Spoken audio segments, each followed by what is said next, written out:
ഇപ്പോൾ കേരള സർക്കാരിന്റെ വലിയൊരു വരുമാന വിഭാഗം മദ്യവിൽപ്പന, ലോട്ടറി ഇവയിൽ നിന്നാണ് ലഭിക്കുന്നത്. ഇത് പെട്ടെന്ന് നിർത്താൻ സാധിക്കില്ല.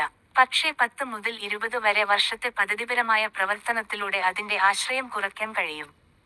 കേരളത്തിന് സ്വീകരിക്കാവുന്ന പ്രധാന മാർഗങ്ങൾ: 1. ഏതാണ്ട് AI അധിഷ്ഠിത സമ്പദ്വ്യവസ്ഥ. കേരളത്തിന് ഇതിനകം തന്നെ ടെക്നോപാർക്ക്, ഇൻഫോ പാർക്ക്, സൈബർ പാർക്കുകൾ പോലുള്ള അടിസ്ഥാന സൗകര്യങ്ങളുണ്ട്.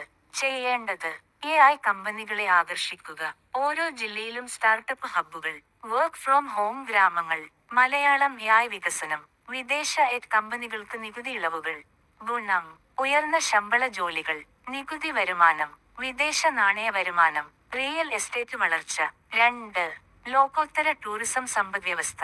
കേരളത്തിന്റെ ശക്തികൾ: ആയുർവേദം, ബാക്ക് വാട്ടർ, പ്രകൃതി, ആത്മീയ ടൂറിസം, മെഡിക്കൽ ടൂറിസം.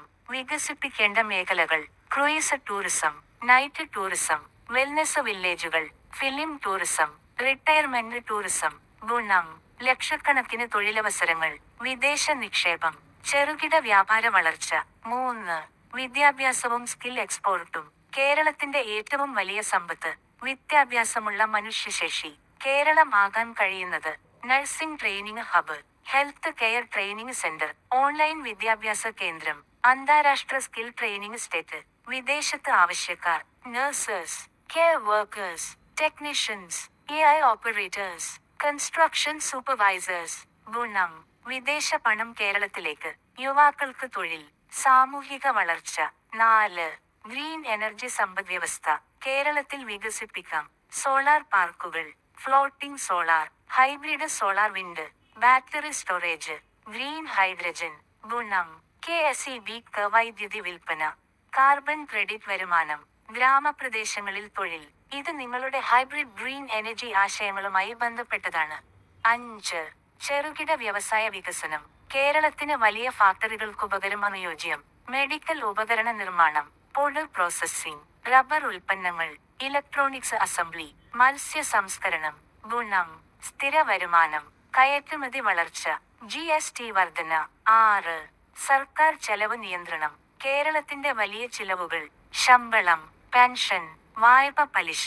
ചെയ്യേണ്ടത്: ഡിജിറ്റൽ ഭരണ സംവിധാനം, അഴിമതി കുറക്കൽ, AI വഴി നികുതി നിയന്ത്രണം, പബ്ലിക് പ്രൈവറ്റ് പാർട്ട്ണർഷിപ്പ്. ഗുണം: അനാവശ്യ ചെലവ് കുറയും, വരുമാനം വർദ്ധിക്കും. 7. പ്രവാസി നിക്ഷേപം. ലോകമെമ്പാടും കോടിക്കണക്കിന് മലയാളികളുണ്ട്. സർക്കാർ തുടങ്ങാവുന്നത്: NRI ബോണ്ടുകൾ, ഗ്രാമവികസന ഫണ്ടുകൾ, പ്രവാസി സ്റ്റാർട്ടപ്പ് ഫണ്ടുകൾ. ഗുണം: കേരളത്തിലേക്ക് വലിയ നിക്ഷേപം, പുതിയ ബിസിനസുകൾ, തൊഴിൽ വർധന. 8. കൃഷിയിൽ മൂല്യവർദ്ധിത ഉൽപ്പന്നങ്ങൾ. കേരളം അസംസ്കൃത കൃഷി ഉൽപ്പന്നങ്ങൾക്ക് പകരം ബ്രാൻഡഡ് മസാലകൾ, കോക്കനട്ട് ഉൽപ്പന്നങ്ങൾ, ഓർഗാനിക് ഫുഡ്, മെഡിസിനൽ പ്ലാന്റുകൾ ലോക വിപണിയിലേക്ക് കയറ്റുമതി ചെയ്യണം. 9. പോർട്ട് ആൻഡ് ലോജിസ്റ്റിക്സ് സമ്പദ്വ്യവസ്ഥ. പ്രധാന അവസരങ്ങൾ: വിസൻജാം ഇന്റർനാഷണൽ സീപോർട്ട്, ലോജിസ്റ്റിക്സ് പാർക്കുകൾ, കോസ്റ്റൽ ഷിപ്പിംഗ്. ഗുണം: അന്താരാഷ്ട്ര വ്യാപാരം, വെയർഹൌസ് ജോലികൾ, ട്രാൻസ്പോർട്ട് വളർച്ച. 10. സാമൂഹിക പരിഷ്കാരങ്ങൾ. മദ്യ ആശ്രയം കുറയുമ്പോൾ കുടുംബ സമ്പാദ്യം വർദ്ധിക്കും, ആരോഗ്യ ചെലവ് കുറയും, തൊഴിലാളികളുടെ ഉൽപാദനക്ഷമത വർദ്ധിക്കും, കുറ്റകൃത്യങ്ങൾ കുറയും. ആ പണം വിദ്യാഭ്യാസം, വീട്, ബിസിനസ്, നിക്ഷേപം ഇവയിലേക്ക് മാറും. യാഥാർത്ഥ്യം: കേരളത്തിന് പെട്ടെന്ന് മദ്യവും ലോട്ടറിയും നിർത്താൻ കഴിയില്ല. കാരണം സർക്കാരിന്റെ വലിയൊരു വരുമാനം അതിൽ നിന്നാണ്. പക്ഷേ ഉപഭോഗ വരുമാന സമ്പദ്വ്യവസ്ഥയിൽ നിന്ന് ഉൽപാദന സമ്പദ്വ്യവസ്ഥയിലേക്ക് മാറാൻ കഴിയും. കേരളത്തിന്റെ ഭാവി മോഡൽ.